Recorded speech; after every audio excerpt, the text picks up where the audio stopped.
and by the power vested in me by the Supernatural Strength channel, we should be live.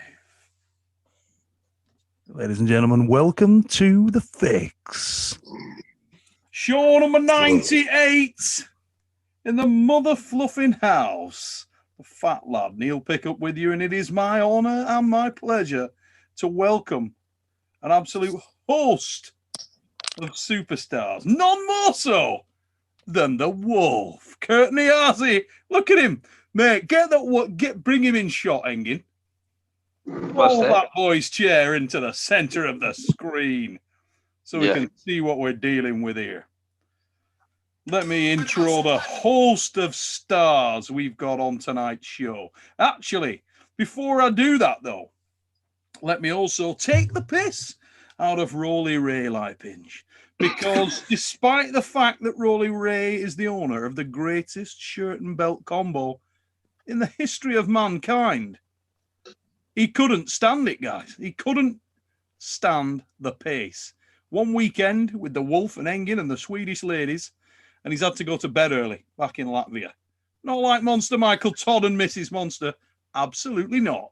Ran a live stream. We're going to talk all about that in a few minutes because I'm sure everybody was watching, and if you weren't, what the fuck is wrong with you? Sort your head out. Give it a wobble.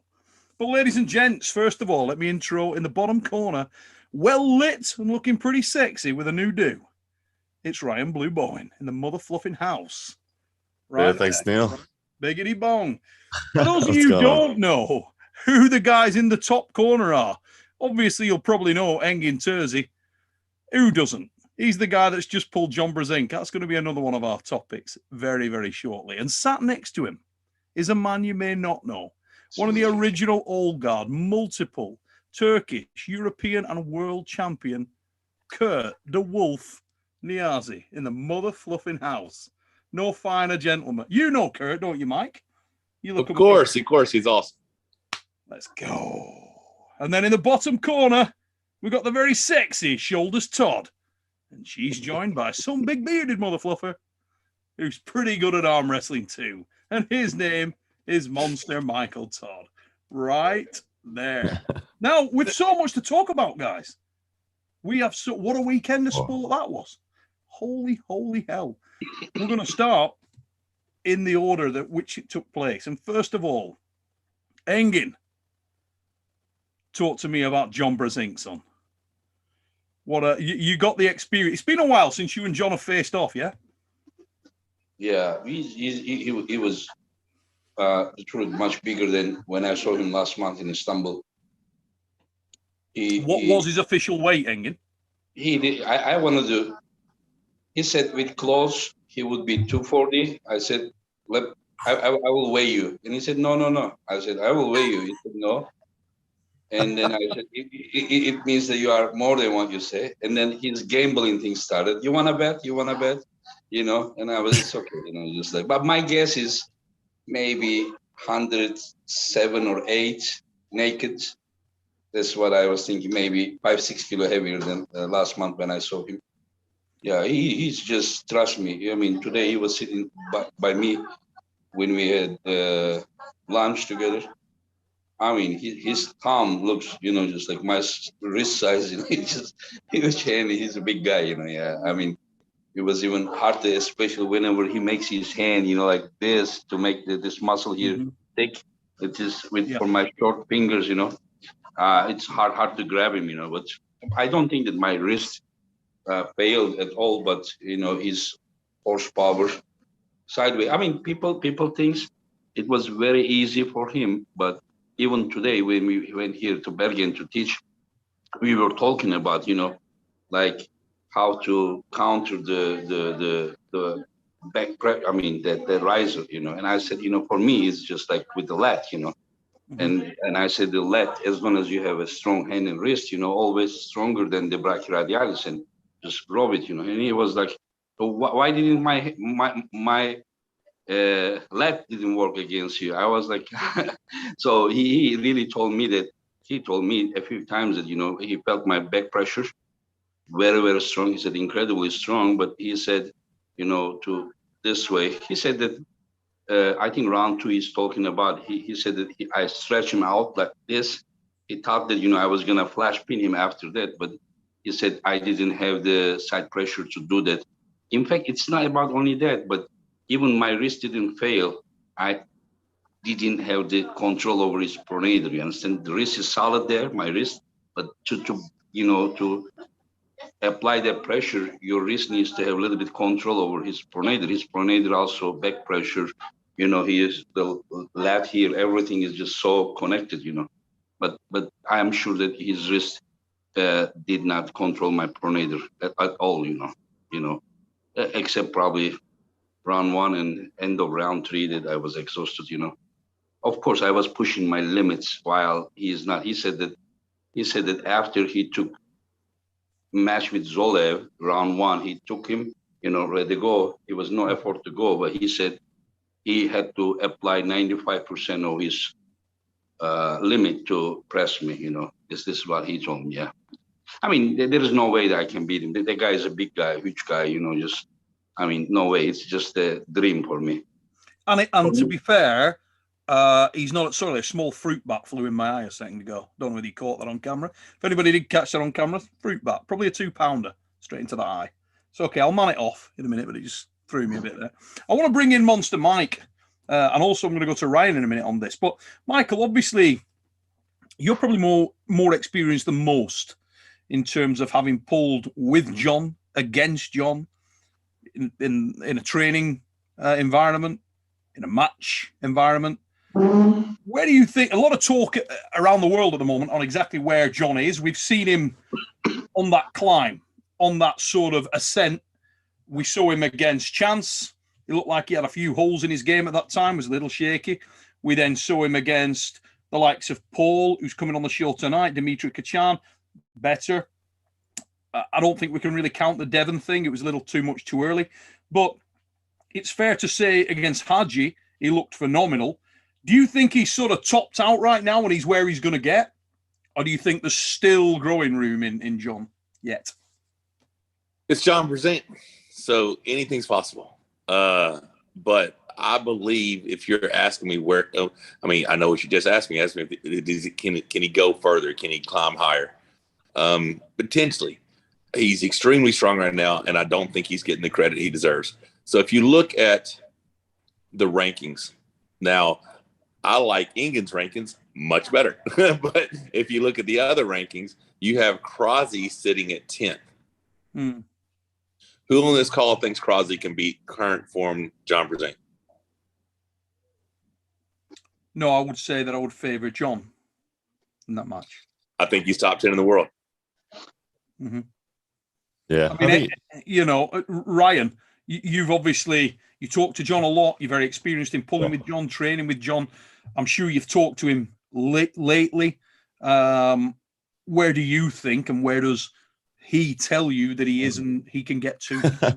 Well, John will always be very humble, as we all know. John will say, "No, I got nothing. I'm just having fun and just doing well." But as Michael said, it's John, and his upside potential is so significant. The hand and wrist strength that John has reawoken is reminiscent of who he was in his younger years. And I think John still has a long way potentially to go. John's made comments to me that like if you look at John's arm straightens perfectly. He's always been the strongest hand in the room. He's never had to really use elbow-based arm wrestling much before. John's shape and style at the moment, he's using a lot of posting and just controlling the hand and wrist and being patient. I still think there's the offensive side of John that is yet to really awaken, and I think when that does, when we start to see him really revving up off the go again, I think he can push it even a little bit further. But yeah, John's having fun as far as I'm aware. He's just having fun, enjoying the climb, and yeah, I think there's still a bit of room. I don't know if he can get to top 5, but I think I agree with Michael. I think John and Todd Hutchins are both right there knocking on the door of the top 10 in the world, given their current form, and if not already. And I think he could potentially get as high as 7 or 8. That's interesting. I think that John has nothing to do with that overall rankings anymore. Mm-hmm. John should target to be number one in like under 240. I agree. About that, like Laletin, Kurdesha, Shafi. I don't. Yeah, it's no need. No need. No need to put such pressure on him. But if you ask me, under 240, I think that I would just say that one guy that John would be underdog. My opinion would be Prudnik. Other than that, with Hutchings, I see very close.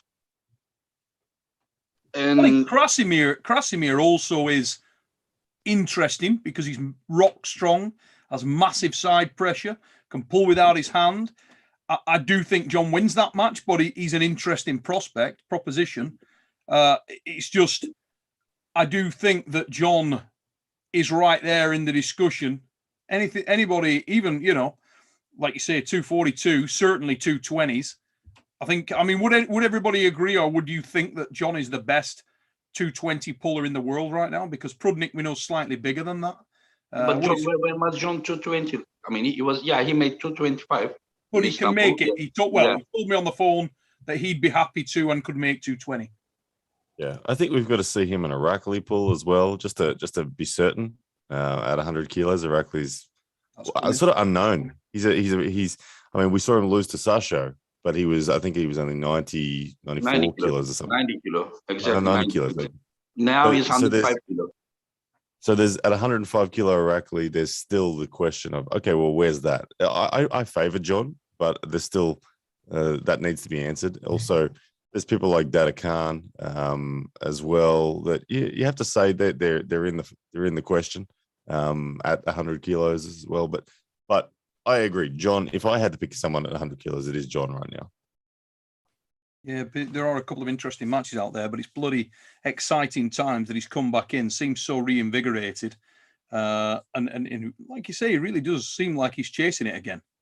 He's getting after it, Now, let's sort of just move gears a little bit and talk about the Monster Factory event for a sec, because did everybody see that? I mean, Engin, obviously you're over at the Hardanger Open. Did you get a chance to see Mike's live stream yesterday? No, I didn't.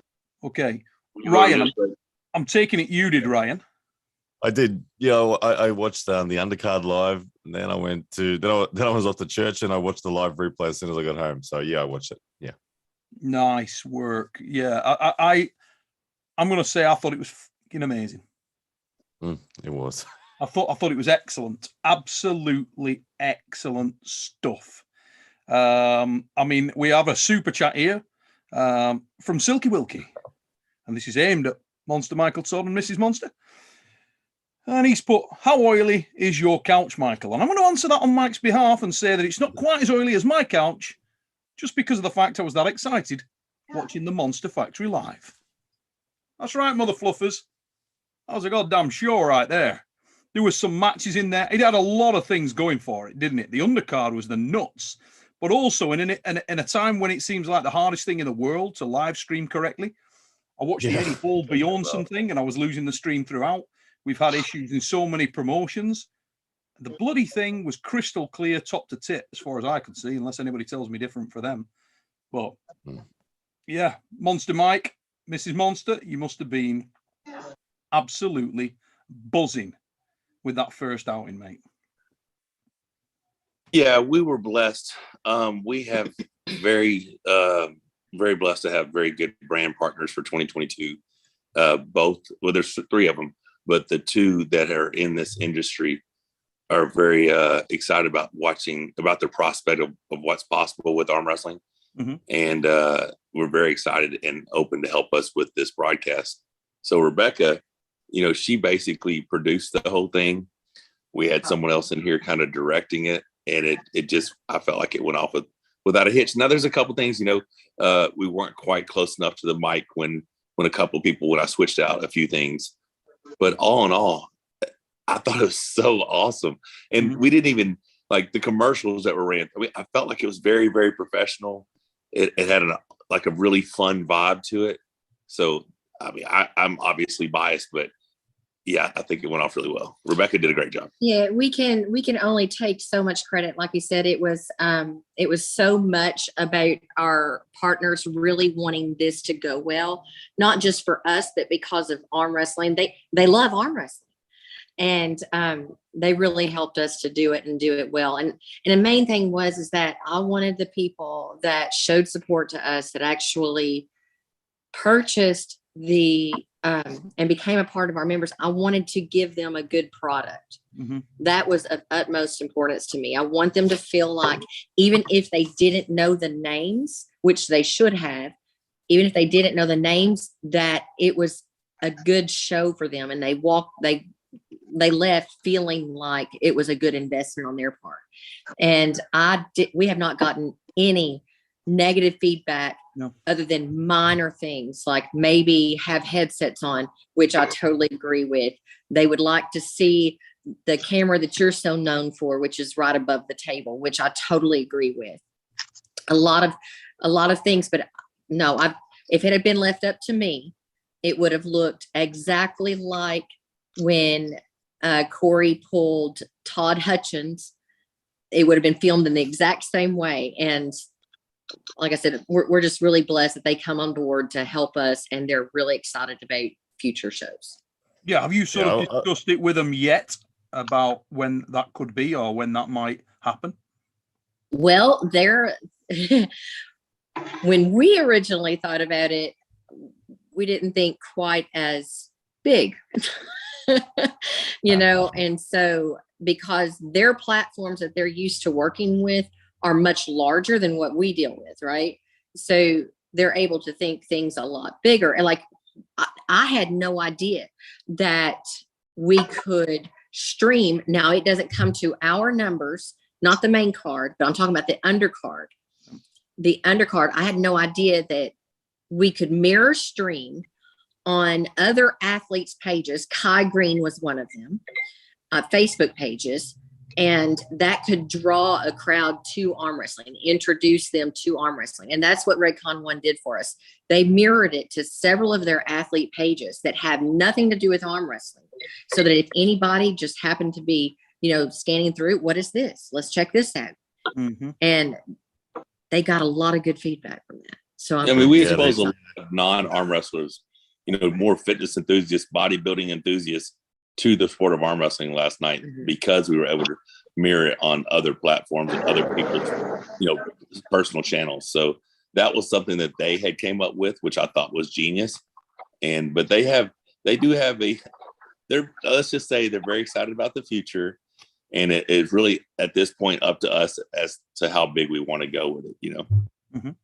And just joining the chat, ladies and gents, is our very own White Oak in the mother fluffing house. Now, before we formally get the White Oak involved in this conversation, I'm going to address a couple of super chats. Quite an interesting one straight off the bat here, mate.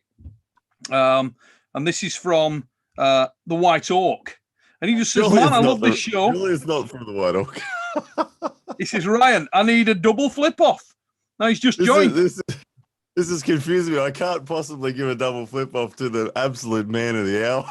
You've got to give him the double flip-off, son. He's paid a $5. I just can't do it. All sorts of wrong. But all right, if you really want one, well done, brother. You friggin' killed it. Well done. Nice. Thank you, sir. Thank you, sir. Now, here's another one. Check this out. Serginio, he's put, I bet Neil and Ryan have never enjoyed eating humble pie as much as the slice Paul Lynn served them after they backed Rom. Beast. Oh. Fair play and amazing quality production by MMT. Take a bow, son. There you go. How do you feel about it, Ryan? Oh, it's not a case of humble pie. There was no arrogance in the prediction. I think Ron was the favorite, but look what Paul has done is freaking exciting for the sport. It's outstanding seeing someone like Paul do what he did. He adjusted and he was just too strong. Ultimately, he could force the lane, and once he was there was nothing Ron could do. So it was I loved it. It gave me shivers on the spine. I was excited watching it. So yeah, anything but humble pie. Just absolutely awesome work, brother. Couldn't be happier for you. Now, Serginio, if you go back and you check my prediction on that match, I think you'll find, son, that I didn't actually predict a winner. I said, I think this is going to be the most exciting match on the card. And I was super looking forward to it. Now, truth be known, inside myself, I did actually think that Ron might edge it in a screaming career-ending death war. But I think the other day when I spoke to Mike on the chat, I was saying that match is amazing. It's a great match. And what's nice about it as well was that it was a match that hadn't been talked about a lot before.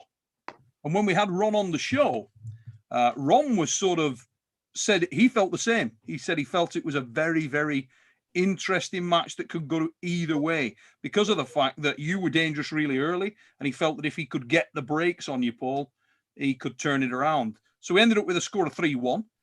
Was it what you expected, mate? Were the things in there? Did Ron bring something you hadn't seen before in training? Well, I mean, hopefully my audio is okay. So first off, big thanks to Michael Todd for setting the match up, because I didn't ask for a run, and he said that he thought it would be a really good match, and I was a little leery because I got all the respect in the world for Ron, especially after like practice pulling with him. But the one thing that we didn't do, practice pulling, we didn't test any inside or anything like that. It was a little bit of strap stuff, a lot of outside game. So that was kind of unknown territory for me. We didn't go deep in there.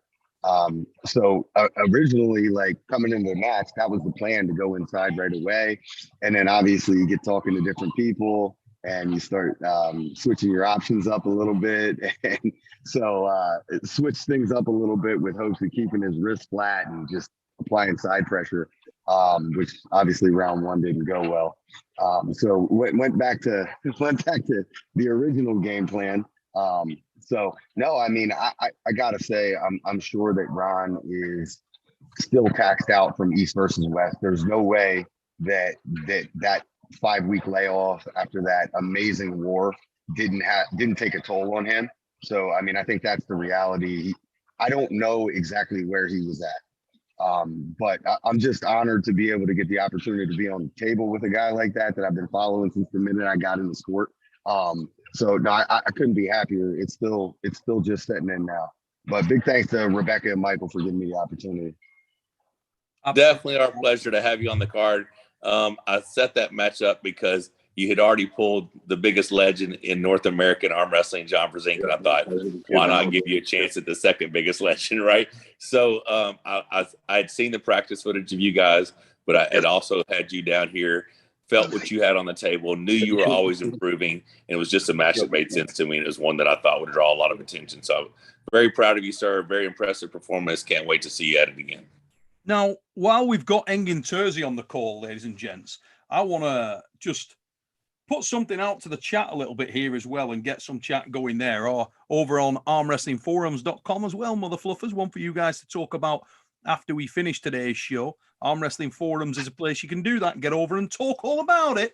But we've already seen Paul Lynn, who is stirring up some serious support around the world now and getting serious recognition.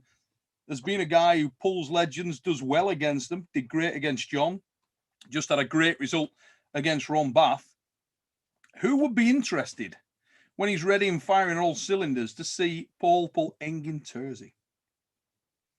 And let's just have 2 minutes to go around and see how that match could pan out. And I'm going to start with you, Michael. What do you think of that potential matchup with Engin at sort of the just shy of 220 mark? Is that a viable weight for you, Paul? Under 220? Where's sort of a catch weight that makes sense for you? And also, I mean, I would love nothing more than to get back down to like normal weight. The past couple of matches I've had have been gentlemen who are significantly larger than me. So I'd love to get back down to the non-force feeding weight. So, I mean, I envision myself as a 198 puller. I can still make that weight. I don't necessarily want to make the cut the whole way to 198, but my body likes to be at like 215, 210. So, yeah, that was got a thumbs up from Engin straight away there. Yeah, that was going to be my question, was what the weight was going to be, because I talked to Paul last night. He told me what he wanted to do, go back around the 210, 215, where he can walk around that weight, make the cut if he needs to, but, you know, pull people more for his size. I love the matchup personally, because just as Engin was talking about his match with John, his wrist didn't go, his pronator was strong. He just got side pressured, right? Well, what does Paul Lynn have? An ass load of side pressure. So it's just a contrast of styles. I think, I think it would end up being in a strap match, and I would love to see how that plays out. You got the experience of Listen, Michael, I am seriously, like I tell people, I like to analyze everything. I even look at myself with an objective eyes. Like I analyze everything. I see myself more of like analyzer than Engin Terzi arm wrestler, you understand? So I am like really like maybe 85% of what I can be. And also remember, I'm about 90 kilo. But in fact, if I would be as ripped as like Pauline, I'm maximum 176-pound guy. That's why, I think that I should limit myself, especially at this age with these injuries, to up to like 90 kilo, about 200 pounds. Everything over that is just unnecessary. And I really don't think that Pauline would have the same horsepower at 200 as he has at 230. And what I saw yesterday, Michael was a big John. Even today, he was teaching to kids and everything, his arm, everything. Just I have seen him many years. He was like one of those huge version. I'm not saying that he was in his best, but he was huge. And he was very, I shouldn't say this, but he was kind of happy to see Paul's level, because he has beaten Paul. And then whenever he saw his performance against Ron, and then he saw Ron versus Zurab, who John is gonna face, so he just gave him like, yeah, I think I'm in good shape. You understand? And I think that, trust me, as Neil said, that John is still picking. He's still picking. I'm not saying that he's in his muscles there are more power all the time, but I think he's more coming back to the table with coordination, confidence, and everything. The hand, wrist, coming back. So only this effectiveness is increasing, is making him more dangerous. I'm not saying that he's like much stronger than 2 months ago, 3 months ago, but I can say that he is more of an arm master than what he was when he was just started pulling with chain shawl like this. Like he said that even he watches, he said that he laughs himself, how he was pulling that match, the way that he was pulling, I said, John, that was the only way that day, and you still found that way, and you want that. That's what makes you the god, Now, we've got a super chat in from Big Grove Goats, and I really like this question for you, Paul, coming live and direct from the airport. Look at him there, eh? Tell you what, he's put, Paul, how much stronger is John than Ron Bath? And how would you break it down? That's a loaded question. I mean, I think that there's a lot of components that vary between John and Ron. And there's plenty of guys on this call right now who could probably speak to that better than me. But I agree fully with Engin that I think every time John hits a table, whether it's a practice or a tournament or a super match, he's getting better with every time he puts his elbow on the table. So I think the version that I felt compared to the version that's walking around right now is a much different animal. So I can't really comment on that. And then also taking into consideration the fact that Ron had that war 5 weeks ago, it's really hard to compare. Big difference I noticed with Ron and John in a hook is John is just always rotating. He's always pronating. He's always blocking. I didn't feel that as much from Ron. What I did feel more of from Ron was straight like diesel cupping strength, which I think John is just getting back to. I do think that, I don't know if the side pressure is any different, but that rotation changes all of that side pressure for sure. And I think that's the difference between the two. I don't know overall strength, but I think John's just his hand and rotational strength through the fingers and wrists is the difference maker. Now, Ryan, on this show, we like to throw you under a bus like every week. What? So we're going to carry on with that same theme, son, in the most dangerous of environments, throwing in the ginger to crack on and see what he can find out. Now, how do you see this technically breaking down? Engin and Paul. Yeah. You've seen both men pull a great deal. Michael said a moment ago that he sees it as a almost polar opposite in many ways in terms of the match and the technical approach to the match. How would you see that panning out? Who would you favor? I see it. I see it going to straps. I do think that there'd be enough power from the two gentlemen that no one would necessarily be able to hold on to each other. Once it's in the straps, I see Engin Terzi's pronation being the major problem for Paul. I saw that. I saw Engin's pronator in the flex when John was massaging his arm the other day. I saw the pronator sitting there, Engin. We see it. And we know that Engin has the experience as a technician just more than anyone in the arm wrestling world almost. And as a result of that, I think that there would be a very, very strong and solid technical defense from Engin that would chip away at the hand and wrist of Paul. I think if it went arm on arm, Paul would have the power from what we've just seen. If they met at that sort of 205 pound, 200 pound, I think that I would give the edge to Paul on power. But I think at that, the 200 pounds, I'd have Engin as the favorite by a slight bit. You say that 205 to Paul, and if you go 5 pounds lower, you give the edge to me? Oh, yeah. Look, to be honest, it's about there. I think at around 205, Paul, and yeah, anything under 200, I'll go Engin. Wow, that's 2 kilo. Huh? Yeah, okay. Yeah, no, I'm not saying that.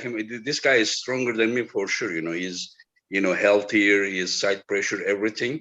So my only chance is to just enable him from his pronation and wrist at the same time. I will tell you something. Like if I had a little bit more cup on John, I mean, it would have been harder for him. If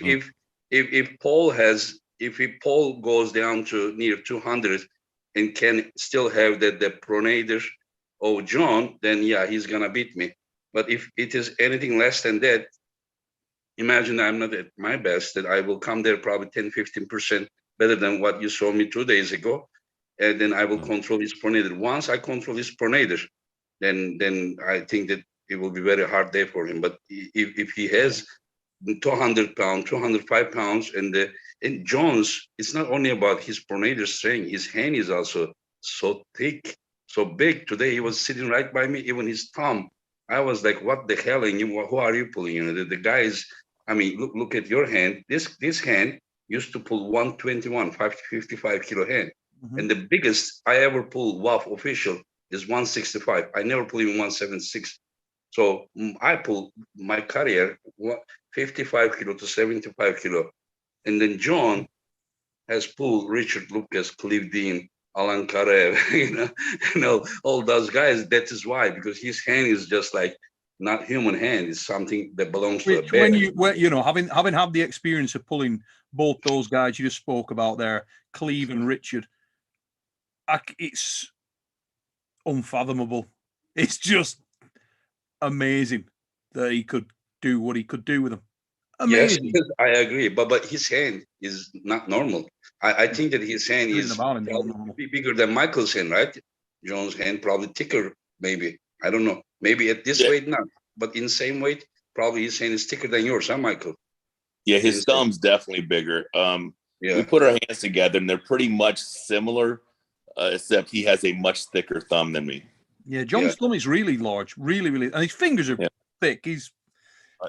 I have a photo. There's a photo of my thumb. Yes, of my thumb next to John's on Instagram. Told them, yeah. I agree. There's a photo of my thumb next to John's on Instagram, and it looks like I am a 12-year-old boy next to John's thumb for thickness. It's just like what, like is it? And lengthwise, it's the same from the base of the wrist to the top of the fingers, same, but thickness, it's just ridiculously different. Yeah, it's crazy. And Pauline, you are very, very humble man, my friend. Very humble man. I mean, you are doing great things, and I don't see you giving yourself credit, and I mean that's why people likes you, and I'm happy that you will be part of our event, and I'm happy that you made people realize what you are, and because people were just, thinking, I can't picture, Samusha doing better inside than how you did versus John, how you did versus Ron. I didn't see that match yet, but I heard that it was just very convincing, when you go inside. I mean, I'm happy, and I'm sure that, you know, I even regret that I set the match to 100 kilo by thinking that 95 kilo would take something away from you. Now I think that it was a mistake, but that's what they ask. And I heard that Samusha is gonna come there 94, 95 kilo, so it will be very, very, very similar, close weight. But we can't underestimate Samusha, who gave hell to Sandris some years ago in the overall championships of Zloty. I think Samusha took third and Sandris took second, as far as I know, in overalls. So we saw Sandris versus Chance, and what I'm talking about, Samusha gave hell to Sandris, and we're talking about 78 kilo, 171 Samusha. Now we're talking about 94, 95 kilo Samusha, which means probably about 209, 208, you know. I think it will be dangerous. I think it will be a war there. I don't think that neither of them will dominate other one. And one more question on that, Engin. Is Paul the type of match that would excite you, that you're interested in? Is he the type of puller that you'd like to arm wrestle against? Because obviously, I know you like a challenge yourself. We've seen you pulling some very, very serious individuals, guys like Makarov. Obviously, you were in at the deep end with John the other day. But I think this, with all due respect to you, is a much more competitive, exciting match. It's more of a realistic prospect for a man of your size. And it's also interesting that it's old guard against absolute new school. You know, you represent, you know, at your current age of 175, you represent that old guard. Paul Lynn, a lean, mean, sexy, mid-30s type of guy. It's more, you know. I'm not mid-30s, Neil. I'm about to be 41. I'm getting old too. Shut the fuck up, Paul. You're killing the magic. Neil, I wanted to respond to Engin just and give him a big thank you for thinking of me as far as East versus West. And it's funny about the travel thing. I told my wife, and she was so more excited about the idea of going to Turkey than me arm wrestling. So a big thank you from my wife to you, Engin, and just for you having the faith in me to give me a shot against no, anyone from you know, Georgia. it's not the first time I invited you. It's not the first time I invited you. You have been on my mind for a long time, but the situation wasn't, you know, good enough for you. Not good enough, but maybe timing. I don't remember exactly what happened, but if you realize that I have been inviting you, and I'm happy that finally you accepted, and we will be honored. And to answer you, Neil, when you just mentioned two names, Arthur and John, and then you said Paul is more realistic, I kind of 50% agree. I don't think that Arthur was unrealistic. I wasn't talking about Arthur, mate. Oh, okay, because you mentioned that Arthur was very realistic. No, I'm not gonna be realistic. humble anymore. I was beating that guy. He also knows he won, yes, but you know he also knows it. But about John, I never wanted to pull John. I never asked for John. Yeah, it was John I was referring to with the comment, mate. But John, I never wanted to pull John. I never even asked to pull John anything. You know, our friends here just set the match. He said they would pull, and it was just like more like something different. You know, just like they wanted to see two guys that, you know, they look up, you know, to pull each other. That's all about, But about Paul, yes, he's very good opponent.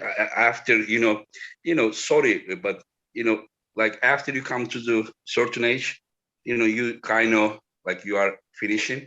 I kind of would like to choose opponent, you understand? Like I would like to do something big, you understand? Like pulling Zoller. Yeah, I just pulled Viorel Dobrin. He won 85 kilo waffles this year. And like pulling Zoller would be just something. Pulling Paul now is even more attractive than how it was 2 days ago. Yeah, sure. You know what I mean? So yeah, its stock has just risen. Yeah, now, like it will not sound humble, but just now it is more attractive, you know, because he is the guy who beat Rambat. You understand? You understand? Yeah, it just attracts me. It motivates me. Yeah. If we agree about the weight, it's possible. But as I said, I told you before the program, I'm not going to pull anyone. I'm not going to set any match before I'm 100% ready. Then I'm having a hard time to express myself that, you know, when I said, and then all I hear is excuse. So I will just train when I'm ready. I will just tell people that I'm ready, you know, and then if anyone wants to pull, if the conditions are good, yeah, I will pull. But now I will not pull anyone. Interesting stuff. So we're going to knock over some super chats because they're backing up. Ryan's Exposed Cable, one of our favorites in the show, and he's put, I doubt my owner's capability to win or perform well. How can we expect anything? He hasn't fixed me in months. Can't fix cable. Can't train vectors. Getting us some abuse from your cable there, son. Confident. Love him. Now then, let's look what else we got, because there are some classics I noticed. White Wolf. Oh, he's in the chat.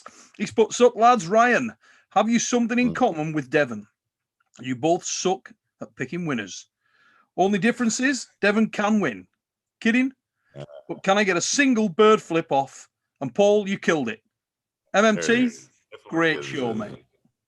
So another White Wolf was impressed with the monster Michael Todd live feed as well. We're not we've not finished bigging up Mike as well. We've got lots to talk about there. It's quite an interesting day for that kid. Neil, I need to wake up early and catch a plane. Engin, mate, we appreciate you coming in. We appreciate you bringing the Wolf as well. I was going to talk to him about Froda, but what we're going to do midweek, me and you will jump on. Can you get the Wolf back on here and we can talk about that a bit? I think he's in the room, and you know. Yeah, in the week we'll chat and we'll get the Wolf on here. Yeah. Okay. I will ask him. Safe journey home, Michael, congratulations again. Thank you. Great job, and get ready for May. Yes, sir. Yeah, you need some big international win. Don't worry, ignore about his ranking. Trust me, he is as dangerous as anyone around top there. I'm very aware of that. Thank you. Yeah.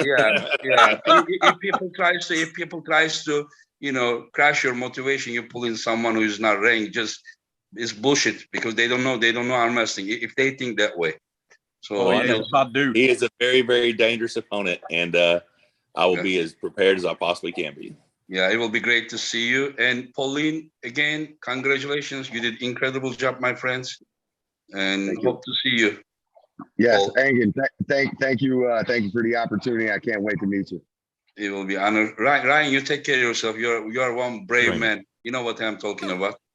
Yeah. Thank you, bro. Safe travels, Engin. Yeah. Lovely. Neil, take care, my friend. You, mate. I'll speak to you soon. Bye.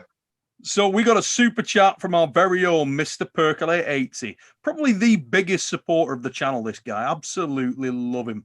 Thank you so much for your incredible kindness again.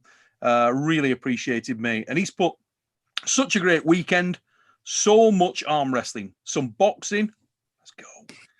Highlight was definitely Paul's win.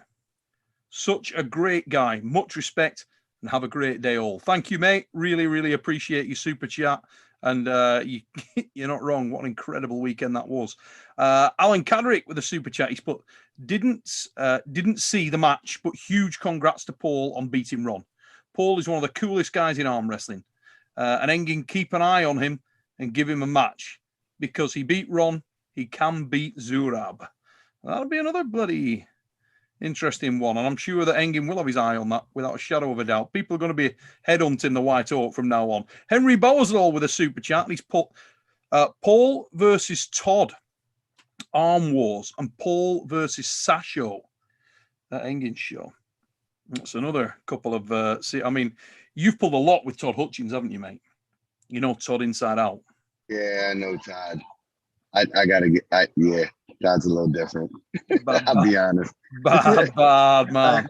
The best I can do is maybe hold him off for a little bit right now, especially because I feel like he's just getting stronger. So maybe one day, that's the goal, right? Inside arm wrestling with Todd, that's the end goal. Yeah, it is. End game. Man's an absolute... anywhere around that weight class, immoral, pound for pound. So Marcus Thompson, another guy. Marcus, do us a favor, buddy. I would like you to email me at the Supernatural Strength channel and just send us over, or even PM us on the Facebook page, and just send me over your address, mate, please, if you could do that for me. So Marcus Thompson, thank you very much for your super chat. He's put, Paul, amazing match. I think you have the core strength to push for the top in the weight class. For me, it's Ron versus Engin next. And Mike and Rebecca, the stream was fantastic quality. So another fan. Thank you. So much love out there for the Monster Factory Live. And if you haven't seen that, you do need to go and check it out. V Poge has actually come in with a super chat, Mike, and partially for you and Rebecca, this one. He's put, I want to see Kurt Niazi versus Frodo Hogland in Arm Wars. And if I miss the MMT match, where can I see it? It is in our members only section of our videos. You just go to our YouTube and you become a member. And you can, it's only $4.99. You can become a member temporarily, but just one payment gets you access for 30 days. So it's in there, and it's going to be there for a bit longer before I release it publicly. But there you can see all the matches. You can enjoy it. You can watch all the content. You can watch the matches as many times as you want. But yeah, it's absolutely great stuff. Now, the undercard was free and is already out there on our YouTube. You can rewatch that. I'll be breaking it up and putting it into individual videos on Facebook. But there were some fantastic, especially the ladies, matches on our undercard. Not to mention Justin Bear versus Rush Schrader. Absolutely awesome. Beautiful, beautiful match. Yeah. Right. I mean, bloody entertaining. Michael and I talked after the event, like in regards to how many people actually bought it. And I think that there were some factors as to why some of the arm wrestling community didn't buy it. I think there was some confusion on knowing how. So this is like a great platform to put that out in case Michael and Rebecca want to do it again. It's simple, and it's the best streaming quality, according to my wife, that she's watched yet in arm wrestling. So she was ecstatic about it. There was no lag, nothing like that. Yeah, moving forward, guys, when these type of events come out, please tune in, because if you don't, it really relegates the options as far as moving forward. And I really believe that the production quality of this was the best yet. And if we want Michael and Rebecca to keep doing it, we have to have the arm wrestling community behind it. And for $4.99 for four or five matches, I mean, it's very, very reasonable. But we definitely need big time support. So if you're tuned in right now, and whether it's Michael or Ryan or whatever else is coming out, as a community, if we want to move this stuff forward, we need to pay our $4.99 and enjoy it while we have it, you know? So get on there and do it. And the beauty about this is, with all, with stuff, Ryan's doing the same over in Oceania at the moment, and that's going to go international. Mike and Rebecca doing great stuff over there. Engin doing some good stuff. We got the Arm Wars going slightly different with more of the film-based stuff, but there's so much quality arm wrestling, and this actually allows more pullers to get the opportunity. It was nice to see on the card yesterday, Mike, that you had genuinely new faces on there. Also, really good arm wrestlers that don't get much of a shot. I mean, BJ Fakakis is one of those guys for me. Solid puller, solid as hell. Doesn't get a lot of love. Very impressive yesterday. Really good. I mean, after getting cracked in that first one, I've got to be honest, thought he was struggling. And then he turned it around, very... Anyway, I'm not going to give any spoilers. Apologies for that. No, you can give it's all out there. Everybody knows who won and stuff, and right. And people have broke down the matches, but people are continuing to watch, and new members are continuing to watch, and everyone that is just now watching still same stuff. They're super excited about what they saw. They cannot believe it. You just, unless you see it, you just can't really get how good it was. And it's not on. Yeah, it wasn't us. We're not patting ourselves on the back. Redcon won a 9-line, kicked ass with that thing. Paul was there. He saw the setup. It far exceeded our expectations. Those guys rocked. I just kind of laughed because so many places that I would see on social media. Mrs. Monster rocked it. She killed it. Prior to that was, they would say, oh, Michael's going to hold this in his garage. Not quite. I mean, if you really want to just get technical, garage as well.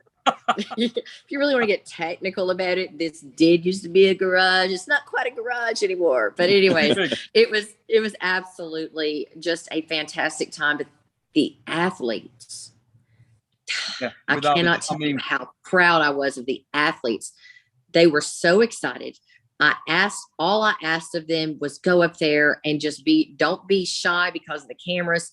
Just do your best, be your best self. And remember, we want people to see this as a sport. We want them to see it as a professional sport, not some redneck thing they see in a bar. We want them to see it as we see it. And they could not have done a better job. No, it was great. The live stream was really, really sharp. I mean, it looked professional. As Paul said, it was crisp. Paul's lady said it was crisp. It was clean. I thought Woody was ace. He did great. He did a phenomenal job. Oh, that's what Woody was excellent. that's why I poked my head in here. Is how excited were you in his match when we got to see the old Don round one? Listen, Woody. I know, but he's taken a bit of abuse recently. He's fallen off the wagon, and he's not the guy he used to be. Hey, Woody's more than just that, though. Woody's charismatic man. He just is. He's a character. He's just got it, hasn't he? Yeah, he killed it on the mic, man. Him and Mike commentary. Like when you look at like the live feed comments for the undercard, a majority of the live feed comments were about the commentary. It was awesome. I thought he did a great job. Thought he was absolutely outstanding, and he brought it. It was entertaining. His match was entertaining. Whole bloody thing. It was really, really strong. Let's carry on knocking some of these super chats over. We got Stephen Pena in the chat, and he's put, Neil, love you, thank you, love you too, mate. He's put, Michael, who's the next top puller you want to face? And then Ryan, how much of the real shot do you think you have against? Oh, he's put Ryan. How much of a real shot do you think you have against Ryan? I think he means probably Bojidar. RVJ. And then Engin, I love the card. Unfortunately, Engin's left us. But Mike, to you first, mate, on that one. Who's the next top puller? Obviously, you got this big one coming up. Yeah, I got number 2 in North America in 3 weeks left-handed. Yeah, I mean, it's so funny. They're like, who's this guy that Michael's arm wrestling? I'm like, one of the top left-hand super heavyweights in North America for the last 10 years. I mean, they're like, well, this doesn't affect the rankings. It clearly does when I'm sitting at 17th and he's at 5th. You know what I mean? I bit off a pretty big chunk trying to take on number 5, then following that up 3 weeks later with number 2. People just don't get it because it's my left arm and it's not my right. Well, and then to answer that question, if you were speaking specifically about right, I would put Rivas in that top 10 solidly.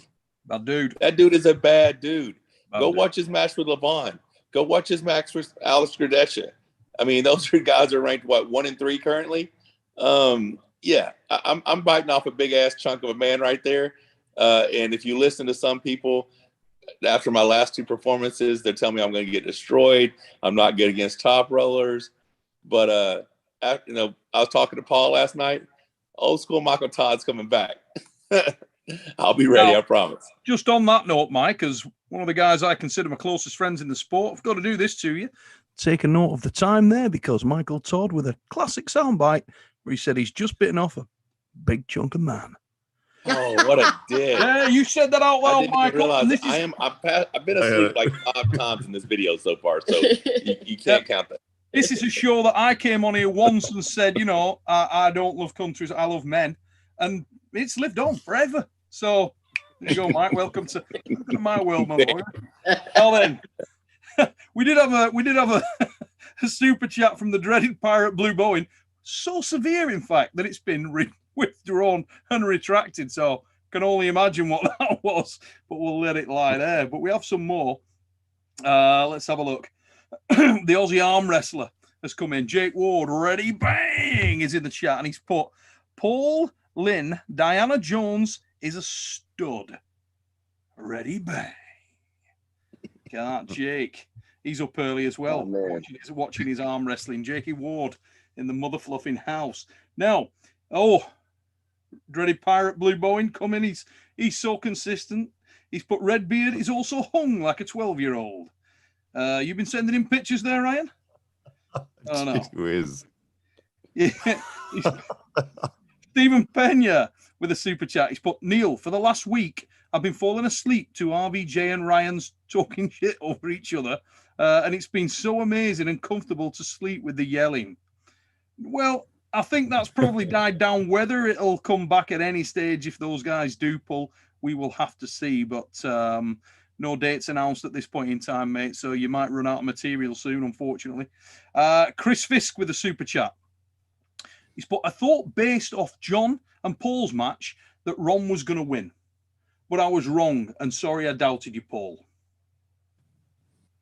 A lot of love coming in. No worries, buddy. I had the same doubts. Don't worry. You're not off base. Blue Monstrosity with a super chat. But will Rebecca consume pancakes for the photo shoot? What photo shoot? What have I missed? What's going down? We're gonna do a fitness photo shoot. We're on our fitness journey right now to get back to the physiques we had when we got together originally. So cool. we will not be consuming any pancakes. She is a pancake-free diet.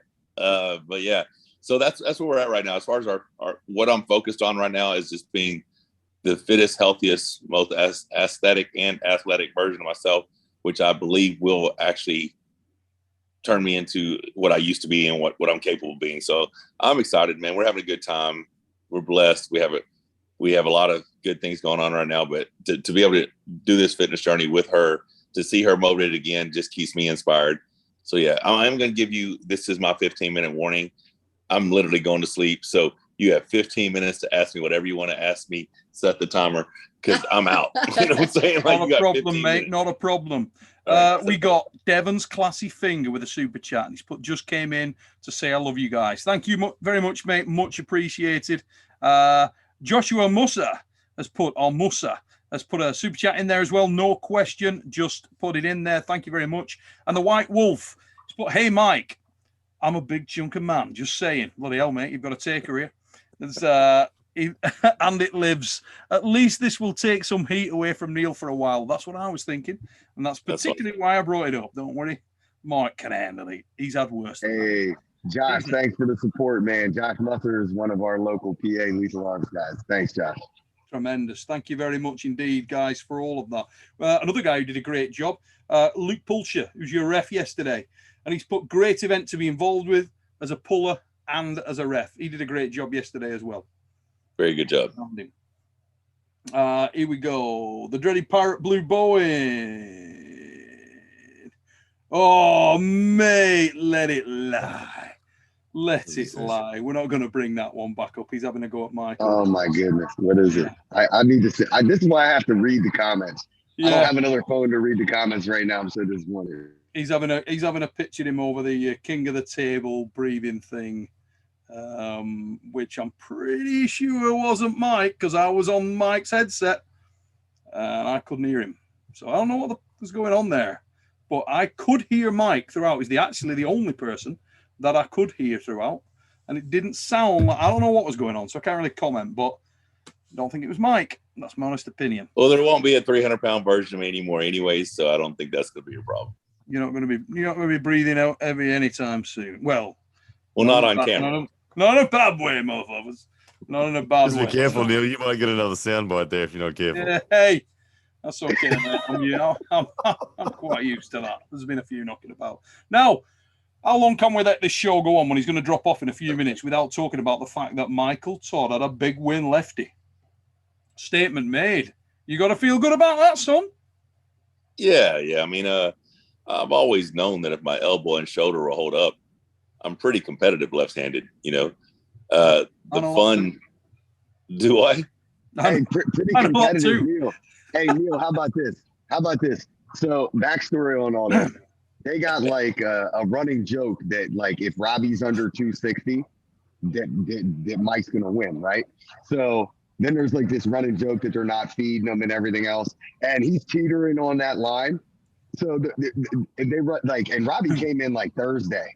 And it was just funny the way everything transpired, and he teetered around like 260.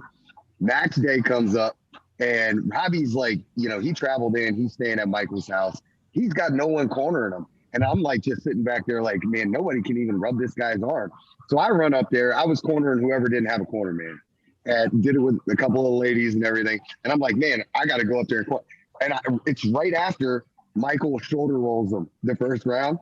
And I go up there and corner him. I'm like, load a little back pressure. I'm saying some stuff. And after the second round, Michael comes over and said, you're in the wrong corner. And he's dead serious. Competition mode. I go back to Steven Logsdon and I'm like, Steven, go corner Robbie. Yeah, full rank on his ass in the Monster Factory. Absolute quality. But joking aside, mate, it'll be interesting to see what happens with the sort of opinions and the rankings now, because it's a very, very dangerous opponent on the left arm. Very well, dangerous. for the people who know he was a very dangerous opponent. Mm. For the people who only follow who's got a social media, they have no clue. So just for the people who are on this channel right now, the people who are live right now, in your opinion, how does Schoolboy fare left-handed against Robbie Toby? In my opinion, I've got Robbie Toby. Yeah, I'll take Robbie as well. Yeah, I got Robbie Toby. From what, you know, Alex is very solid. Alex is an improving arm wrestler. He's a very young man. He's a very big man. He's going to get better and better. But right now, I would take Robbie in that match. So the only reason I mentioned that is because I did pull Alex after my match with Devin, and he destroyed me. And everybody like, Michael's left sucks. He's horrible. I'm like, guys, I'm actually pretty competitive left-handed. You know, I just you got to let me know I'm pulling left-handed. But yeah, so I don't know. My arm's always been there. I just don't really have that good of a hand and wrist left hand. Mm-hmm. So, you know, I'm having fun. I don't have any pressure. So just gonna keep working. See how things go against Ryan Espy. I would really like a similar performance out of me. So, and hopefully he doesn't do great because that would work out real well. The funny thing is, and I just talked about this in my live, and I am going to mention it now because it's hilarious, is Corey's like, yeah, man, you just jumped me in the rankings. I'm like, yeah, and I'm only pulling up from here. Mm. Hey, Mike, that is like that's a big trigger. You need to take that back right now. Hey, mate, joking aside, right? If you got a win on Ryan, bloody hell, that'd be very, very impressive. It is a big if, right? I mean, because like I said, Ryan is he's a very, very strong guy, very strong individual. But like I said, it's Cody, it's Ryan, it's Devin, it's Dave Chafee, and then it's me. Mm. Now, I had talked to Chance in Istanbul about what would happen. He said, well, if you beat Robbie, you take Robbie's spot. He said, if you happen to beat Ryan, I won't put you at number 2. I'm like, huh? He goes, yeah, I'd have to move Devin to number 2 and put you at number 3 and move Ryan to 4. Right. So I figure, you know, when I lose, if Devin drops rankings, he might as well raise in the rankings when I win. Yeah, it's the, I mean, where y'all get that part? I don't know if y'all got that because that shit's funny too. the interesting thing for me with your left arm, Mike, is you're more of a one-trick pony, but that trick's a very good trick. If you nail them with the shoulder press, it's a damn near impossible to stop. You'd have to be extremely solid to put the brakes on that shoulder press. Well, I'm the world's worst ever at keeping what I'm going to do a secret. So do not come towards me if you want to win. Mm-hmm. If you come towards me left-handed, I'm telling you it is a bad day. Had you ever pulled Robbie Toper before left? Yeah. In 2001, he beat me left-handed at 198. In 2014 at the UAL 8, I did exactly what I did to him round 1 then. Mm-hmm. Yeah. So. I'm going to put it on the block before you do head off. Your genuine level of confidence going into the match with Espy, lefty. Where do you see your chances? You know, if you're sort of giving us a prediction, because I know prior to pulling Robbie, you felt pretty good about it. You were pretty confident you had something. How much harder of a match stylistically do you think this is? I think it's a very similar matchup. You know, I genuinely do. The last time Ryan pulled Robbie at the WAL, and I believe it was 2016, Robbie beat him. Now that was 6 years ago, but I think it's a very similar match. I don't know how their hands compare. That was 2016.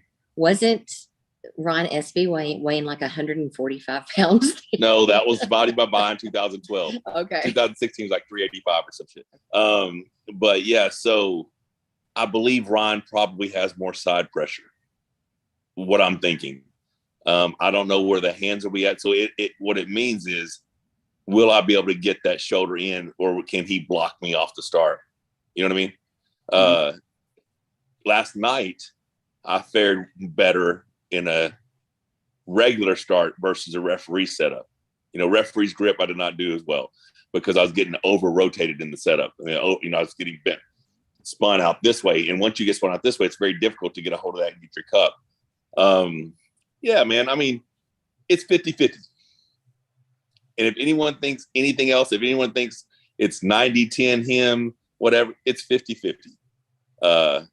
As long as I don't have any lasting injuries from last night's match, I like my chances.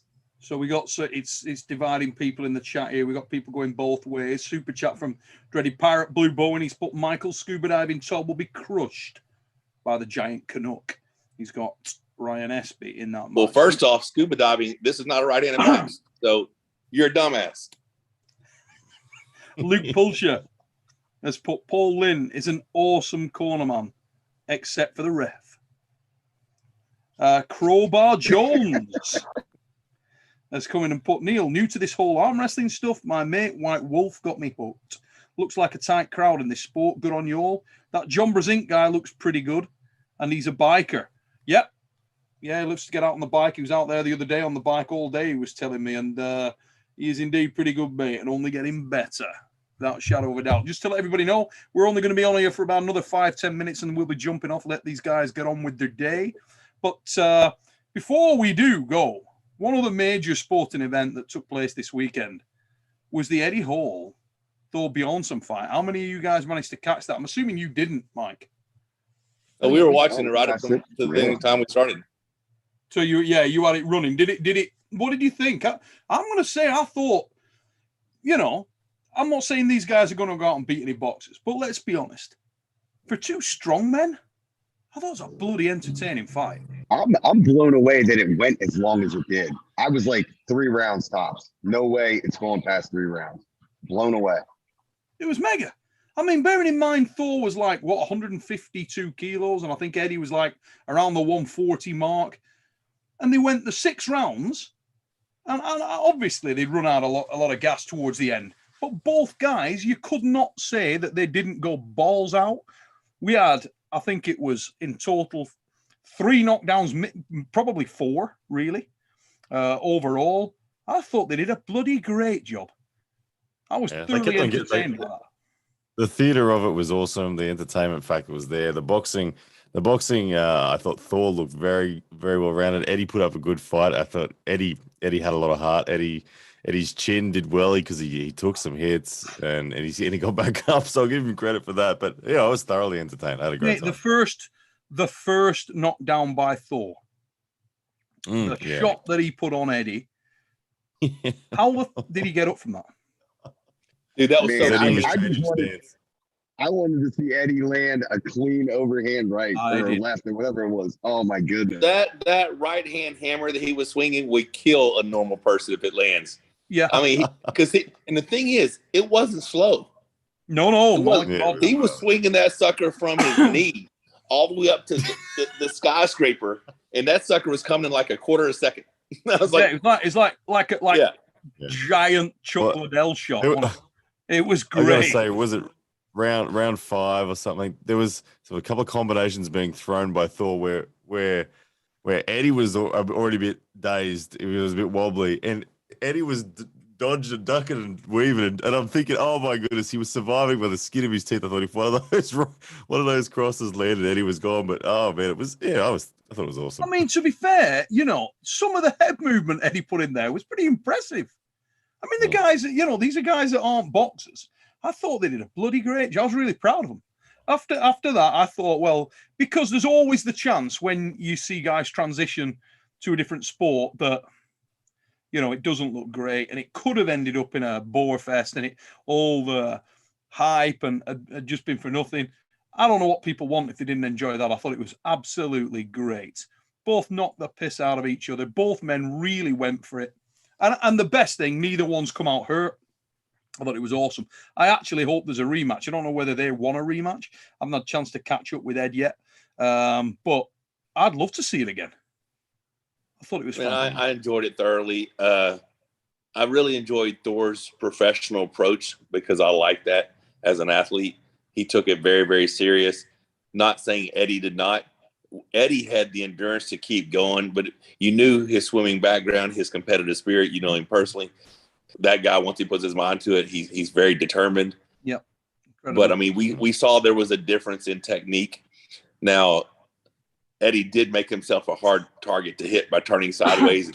His head movement was really good, but those haymakers he was throwing would end a dude. If he catches you clean, it's like you're getting hit with a sledgehammer. It was not going to be good. Well, the fact I want to see a rematch just for that. I just want to see one land.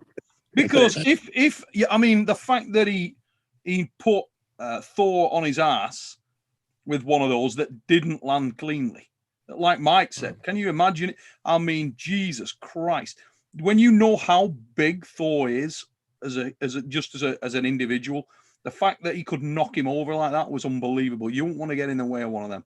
I thought it was great. I just want to say well done, Eddie and Thor. Fantastic. Obviously, I'm gutted Eddie didn't get the win. He's a personal friend of mine, and I really wanted to see him win. But the deciding factor was Thor had the tune-up fight between that and with Devin. I mean, I feel like rightfully now we just need to see Eddie versus Devin.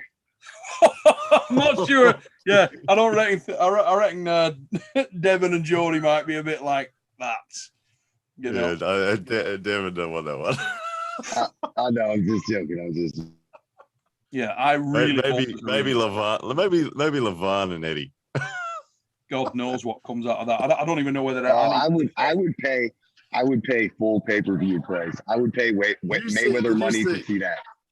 Yeah. Did you see LeVan on Instagram moving forward with a bloody rifle, and he absorbs kickback. I loved it. Recoil better than anyone on this earth. People were like fake video. There's no recoil. Yeah, he's 400 pounds. Yeah, man absorbs recoil. Yes, I was really proud of Thor and Eddie because, as I say, so much there's a lot of scorn put on the fact that guys are transitioning over to boxing, but I do think both men treated the sport of boxing with dignity. They went into it and they gave it their all. They went balls out. I know that Eddie's obviously had a boxing gym built in his home.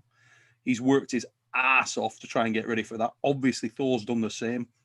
Thor's thrown himself into it diligently. I mean, when you looked back at both those men in the heyday of their strongman career, it's hard to imagine the transformation they made. Incredible transformation. And yet there they were last night. Both of them looked supremely fit. It was absolute quality. They both made a lot of money. Both came out injury-free. Absolutely loved it. Marcus Thompson with a super chat. He's put, there's millions of reasons why there will be a rematch. Big up the beast. Yeah, 100%, mate. I really hope there is. I mean, you never know. It might fizzle away and people say, oh, we've seen it. But I hope not. I really hope. Do you have any insight on what the pay-per-view did as far as numbers? No, not yet, mate. Okay. Not yet. Just in curiosity amongst friends, we were talking about it. Yeah, I will try and find out from Ed what the situation is. On Segi.tv, which was free, so it was an interesting business model. I'm assuming Segi.tv paid a hefty price tag for that right. I don't know what they were hoping to get necessarily out of it from it, but right. I meant just like overall views. My fault. I shouldn't have said pay-per-views. Overall views. I would suspect it would be a high number, especially once they announced it as free. Just something about free. You know what I mean? You're like, oh, it's free. Like all of us would have bought it. We were going to buy it anyway, but once it was free, and I would have to assume that the numbers were really high because there was so much hype. And I may not know that because I'm just the people that I know were hyped about it. Maybe that's a very small group of people, but I really think with the strongman community, everybody else that had gotten involved in it, I really think there's probably a lot of views. Hey, don't you love that? Like when it comes out as free, everybody marks their calendar down. They set the date aside. But if it's a pay-per-view, it's like it's got to be like a last minute decision. Like 5 minutes before, I might buy it. I don't know, guys. Come over, maybe don't. I don't know yet. What you got, babe? Go ahead. Yeah. So, like here, just like you were talking about earlier with streaming problems, we couldn't get Segi to work. We could not get. Well, you were here, Paul, so you know. So we actually ended up watching some dude's YouTube. That they were hysterical. Their commentary was so funny. So I don't know how Segi can get actual numbers of people that saw the fights because of those issues and people finding other ways to get to be able to view it. Yeah, it'd Very be interesting to see how it went. I know I had major problems with the stream. Major problems. I got sort of snippets of I've seen it all now, obviously, watched it back on the highlights, but myself and James and John and a couple of other mates of mine were on the WhatsApp talking throughout it. Probably saw 20 seconds of the first round, about 30 seconds of the second round, similar in the third. And then after the third, or halfway through the third, it clicked in, and then I saw the rest of the fight really good. But prior to that, oh, mate, I was climbing that tearing sucks. my hair out. It was absolute bollocks. It really was. Before I get off here, what was you going to say, buddy? What have you done to the dreaded Pirate Blue Bowen? Just so you know, we're not going to read any comments that are having a dip. He just said you'd passed out again. I don't know what you've done to him, but yeah, any comments that are a bit offensive or having a go at a guest, we're not going to read them out, guys. So please save your money on those, just for the fact that we're lucky to have these people join us on here, and I really don't see the point in just having a dip at them for nothing. It's completely pointless, guys. Juji Mugu with a super chat. He's put, if a rematch does happen, please ask Eddie to use both hands. No one-arm boxing nonsense, unless Eddie was saving his left for something else. Yeah, I think he was looking for that one monster punch one. He was looking for it throughout. And as Paul said, I hope they have a rematch just so we know what happens if that thing actually detonates on somebody, because Jesus Christ. Clubber Lang shot 101. Guys, we're going to get off here very, very shortly. Before we do, I just want to say a massive thanks to our show sponsors, as always, Western Survivor Beef Jerky. If you are not familiar with Western Survivor, guys, get yourself over. Western Survivor Beef Jerky is the greatest beef jerky on the planet. There it is right there. Look at that, look. Michael Todd was clean shaven before he got on this shit. This is what you need. www.westernsurvivor.ca. It'll make a man of you. Get over there. Also, please get over, like, share, and subscribe to all our guest channels. The Monster Factory, get over there. Mr. and Mrs. Monster's channel, get over and show some love for the guys. Keep your eyes out for the next live feed that these guys are going to be doing. I'm sure Redcon will be on to them, telling them what a great job it was, and we'll get something booked up there soon. Get over to Pound for Pound Arm Wrestling, Ryan Bowen's channel. Like, share, and sub over there. Remember, you can get all your arm wrestling equipment there. 15% off with the code SUPERNATURAL. And make sure you get over to the ever-improving White Oak Paul Lynn and show that man some love. He's kicking all asses, taking names, and taking arms. A massive win for him this weekend. We're super proud of him here on The Fix. Phenomenal effort, Paul, and thanks for taking the time out from the airport to join us. Get over to Lethal Arms Network. Sorry, Mike, go. All right, so just for the people on this panel here, who do you want me to pull left-handed, national, international? Who do you want me to pull right-handed, national, international? I don't know anything about left hand, Michael. I'm terrible with left. It's all based off of whether you beat Ryan Espy. If you beat Ryan Espy and move up in the rankings, then I think you're obligated by Corey to pull him at any practice that he attends. That's the plot. I told Corey we're not pulling him. I know. I'm gonna rack my brains on that myself and think about sort of other good inside lefties, because I think that's the kind of opponent. They got a little bit of pace and they like to pull a hook, particularly if a catching hook. Now that could be exciting and interesting, you know. I'll have to think about that myself. But mate, statement made yesterday. I'm sure that shocked a lot of dudes. And I think if you beat Ryan Espy, redefine that is a big ask. It really is a big ask. So what do you think right-handed? Obviously, I'm pulling Rivas, but who else would you guys like to see me pull right-handed?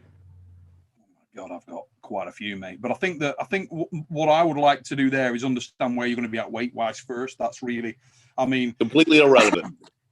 I'm gonna be 260 and shredded. 60 shredded. I personally and proper King's moving. Yeah, like a mother. I personally King's moving better than ever before. I want to see the Jerry Cataract rerun. Me and Jerry. Okay, that's one guy. That's what you got, Ryan? I mean, that's always a killer match, isn't it?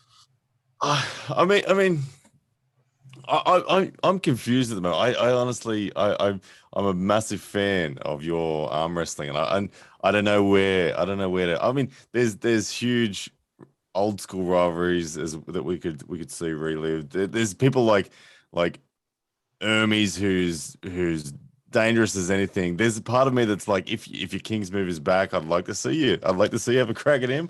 But I don't know. I don't know if you could handle Ermies right now, given what happened with Gennady. But honestly, if the King's move came back and you were confident that it was back, I'd say Ermies. If you felt you needed time, then I'd like to see you pull an elite hooker just to get yourself ramped back up with feeling comfortable and knowing you can get that King's move away. So there's a part of me that would love to see you pull Todd Hutchins as well. I'd love to see that match. I'm going to stay in Arm Wars. I want John. I think John Brink. That's who I want, Neil. I'm on the same page. I would love to see Mike and John Brink in Arm Wars. I just would. For so Who many doesn't reasons, want to pull John? You know what I mean? At the end of the day, it's John Brink, and he's in rare form. He's looking good. I mean, you don't want to pull John if he's John off the couch. Now. If he's John Brink, who's serious about arm wrestling, you definitely want to pull John. And John's serious right now. So, yeah, I like that as well.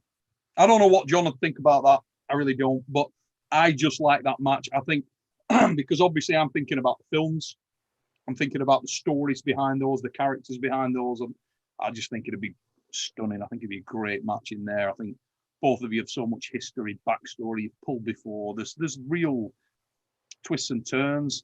I think it'd be great. Aren't you releasing some new apparel? Yes, we are, Monster Michael Todd. We will be shortly releasing a Legends Series Monster Michael Todd Arm War shirt, mother fluffers. Keep your eyes open. And I will be going on Monster Michael Todd's channel very soon, I believe, for a little bit of a chat. Yes, sir. I have an excellent new live streaming software that we are going to have a lot of fun with. Hey, and what about the arm wrestling chat? Oh, you're all, mate. Yes. Oh, Neil.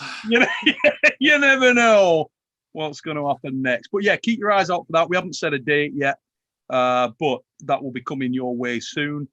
It's a massive year for arm wrestling, 2022. Twists and turns, and this weekend was a cracker. Much more to come. Guys, if this is your first time at Supernatural Strength, please like, share, subscribe. Thanks for taking the time, checking out the show, and get over to the new Arm Wars channel. Like and share over there also, guys. Get the sub in there. New film coming out next Friday. This coming Friday, we've got a new film coming out, so keep your eyes open for that. Guys, thank you very much for taking the time out, and we'll see you all again. Biggity bong, mother fluffers. Biggity bong. Take care, guys. Thank you very much, guys. Appreciate it.